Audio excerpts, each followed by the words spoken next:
শুভ সকাল বন্ধুরা, আমার রান্না আমার আনন্দে সবাইকে স্বাগত।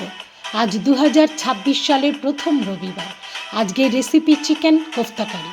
চিকেন কোফতাকারি তৈরি করতে চিকেন কিমার সাথে নিয়েছি নুন, হলুদ গুঁড়ো, ধনে গুঁড়ো, জিরা গুঁড়ো, কাঁচা লঙ্কা, ধনে পাতা, পেঁয়াজ কুচি, আদা রসুন বাটা, একটু গোলমরিচ গুঁড়ো, একটা ডিম আর দুধে ভেজানো 2 পিস পাউরুটি।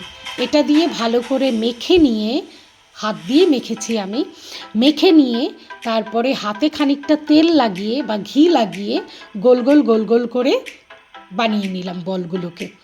সবগুলো বল বানানো হয়ে গেলে এটাকে দুভাবে করা যায়, তো যাই হোক, আমি কোফতা যেহেতু বানাবো আমি সেজন্য অয়েল কম লাগবে এই কারণে একটি প্যানে জল ফুটিয়ে নিয়ে তার মধ্যে বলগুলো ছেড়ে দিলাম।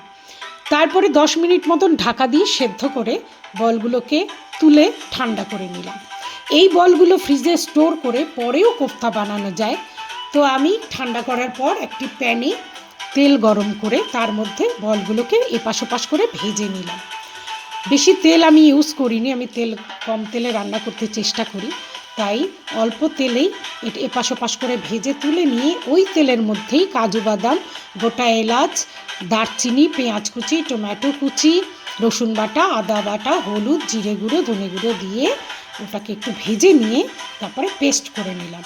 এবারে প্যানে খানিকটা বাটার দিলাম, সেই বাটারের মধ্যে ওই পেস্টটা ঢেলে দিলাম আর ওই প্যানটা ধুয়ে খানিকটা জলও এর মধ্যে দিয়ে দিলাম। যখন জলটা ফুটে উঠেছে তখন বলগুলোকে দিয়ে খানিকক্ষণ ঢেকে ঢিমে আঁচে রান্না করে নিলাম। এবারে খানিকটা দুধ, একটু ক্রিম, গোলমরিচের সামান্য গুঁড়ো আর গরম মশলা গুঁড়ো দিয়ে নামিয়ে নিলাম। হয়ে গেল আমার চিকেন কোফতাকারি। রুটি, পরোটা, পোলাও, ফ্রায়েড রাইস সবের সাথে অসাধারণ। আমার রান্না ভালো লাগলে আমার চ্যানেলটি সাবস্ক্রাইব করতে ভুলো না, আর লাইক, কমেন্ট, শেয়ার করে সবাইকে দেখার সুযোগ করে দেওয়ার অনুরোধ রইল।